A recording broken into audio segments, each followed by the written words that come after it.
Thank you for coming back. Today we have build episode number 3, day 21 of the ragtop build.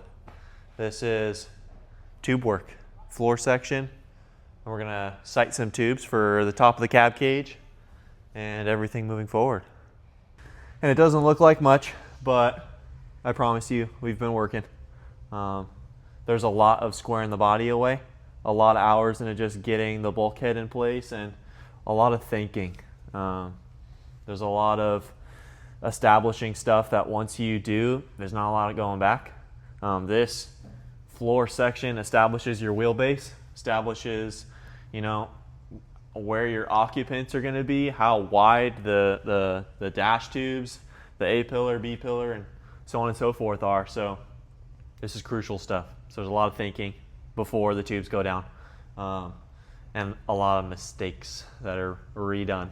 The customer came over the weekend, and you get a kick out of this, but he was taking a look at everything, and I was like, ego showing off everything. I was like, so we're gonna do this, and my pant just like ripped down the middle, dude. So yes, it's time to put a new pair of pants on. Anyways, we'll start from the front and move towards the back. The front is bulkhead barely hanging off the table, and dude, I have had so many people that have come by and they're like, dude, this table's too small, there's no way you're going to be able to build on this table. And truthfully, a larger table would be helpful, but this table is just to get a flat floor section. It'll allow us to pull measurements off of the floor section and these tubes when we do the cab cage and all the stuff up front and in the rear, but it just needs to lay the floor on it. We will hopefully get a larger table in the future, but that is why bulkhead is hanging off. Sometimes I would utilize a larger table at other shops and lay the bulkhead and everything on there, but at least this will allow us to cycle the suspension up and down, and it'll give us a flat floor. There's not much table going past the rear torsion tube, and you can see that it's hanging off the end there. I had to float that guy, but it's level and it's square. I thought it was all gonna fit. I thought all the tubes would fit on this little thing. I was like, dude, it's a Baja bug. But as you can see, we've outgrown this little table. It's time for something bigger. So, in the future. This is a lot of establishing how much foot room for the pedal assembly and how much headroom you're gonna have for a potential third occupant. And what I mean by that is this cab could have gone forward more to favor some rear occupant space and shock mounts and stuff. Some stuff that I can't think of right now, but I was kind of indecisive. But the cab had to be slid back to this point to give you room for your foot pedal. So a lot of the tube structure that comes out from the cab will favor the pedal assembly, both brake, clutch, and gas pedal, and they will be kind of up against the firewall here. It's why your rear pivots are so close to this portion of the bulkhead, and it's why there isn't a bunch of sweep in it. Usually on a trophy truck or something, you'll have, a little bit more sweep, a little more of an angle there, but that's like, I think 2 or 3 degrees sweep there. And so this bulkhead is shoved up against the firewall, and as close as we can get it without getting into the cockpit and all that stuff, or the foot pedals. This table has 3x3 holes. I think 3x3 on center is what you'd say. And so you can just get these little 3x3 squares and bolt them wherever you'd like. You can use them to hold tubes in place. You can use them to register things. Guys who build chassis in the computer will often have like some sort of saddle or cradle that goes on there, and they'll bolt it straight to the table and then run their tubes through that saddle or cradle. This was not designed in the computer. We could do something like that, but we're going to use them just to hold this flat while we get all the tubes in there. And then once we start stabbing tubes, like from the cage and door tubes and stuff like that, it'll keep this thing from walking. What I mean by walking is this whole floor section is going to be really flat because it's on the table here. And when you start throwing another tube on an existing tube to make a junction, you weld what's underneath first. So I won't weld all of this stuff. That way this thing doesn't want to warp or anything. When you weld stuff, it likes to tweak and do a lot of weird stuff like that. But when you're gonna land another tube on an existing section, where you have an open weld, you weld that portion first. So I want this thing to be flat like it is when I'm welding little pieces to add another tube to it, and that's why it's clamped down. The front will get an additional tube that goes right here, and that's why if you can see from the back side, and you might need to come around from the other side, but if you can see from the back side, dude, I love having my tape measure to tell stories about the work that I'm gonna do. Not the work that's been done, but the work that I'm gonna do. So we'll tie another tube in from here. That goes across, and this guy's just floating in here. That's why that notch is all off, but we'll tie another tube that goes across like that. And then another tube, obviously, that mirrors on the other side and goes like that to try to strengthen up that corner right there. And so when you have your tubes that come up and go to the dash tube or something like that, this corner will be structurally sound. The other alternative would be doing tubes like this and going from this corner to there. We might exit in like that, like an X, but the primary tube with one single length tube is going to be that guy right there. And so to keep this thing light, we might actually just keep it like that.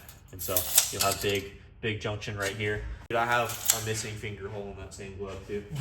I know I showed you last video, but it's always this freaking glove, dude. I always freaking. Is it the drill catching it, or? Yeah. I almost lost my finger. It was pretty bad, but I'm not gonna talk about that. Actually, we can't talk about that. I think there's a problem in this country with schools not having wood shop and stuff, and kids don't have the opportunity to do that in class and around and find out in front of a teacher. So we're around finding out here and almost losing fingers. So be careful. Anyways, the next tube will be a perpendicular tube that goes across right here, and we'll have, instead of having another single tube that goes back here, we'll have two that spread like this, start to spread, and then we'll continue that spread to our miter cuts on our rear torsion housing. So this rear torsion housing is 1 3/4 tubes, 1 3/4 tube. It's the only thing here that is 1 3/4. The rest of the chassis will be 1.5 and 1 1/4 and 1 inch. But because this guy's gonna get big pivot brackets, boxes on the back of it, we wanted the surface area there. So this is 1 3/4. 1 3/4 with 2 miters right here. Those are where your rear tubes are going to come out. It's pretty common for guys to do a whole floor section and then they just take like a big 2-inch piece of tube with a central miter or bend in it and just set it on top of it. I've seen a bunch of 12 cars, 16 cars, 5 cars and stuff built like that. It works. It lowers your roll center and stuff because your pivots are a little higher than your floor, and I think allows you to run your rear engine cage as like a single tube that comes all the way back. So there's pros and cons to that, but I think we're going to have such a large junction here and so many tubes landing in a single area. I'm not concerned about it. And our pivots aren't going to be just tabs off of the back of the torsion housing. They're going to be a whole like link pivot that you would put on a truck or something, and so there'll be a whole big boxed pivot, and it'll actually be the start to other tubes going out, so maybe a large junction area as well. So like I said, tube across and then a couple flying back and then coming to here. These miters here are just tacked in place. It'll be something where I weld just a section of it before I land those tubes on there, but the reason they're miter cut and not bent, and it's taken me a while to come to this conclusion because most guys in the industry do it this way, and the understanding that I've come to is when you have a bend and you weld directly on that bend, it's a stressed out piece of material. Like if you were to take a piece of straw or something like that and bend it, you stress it out.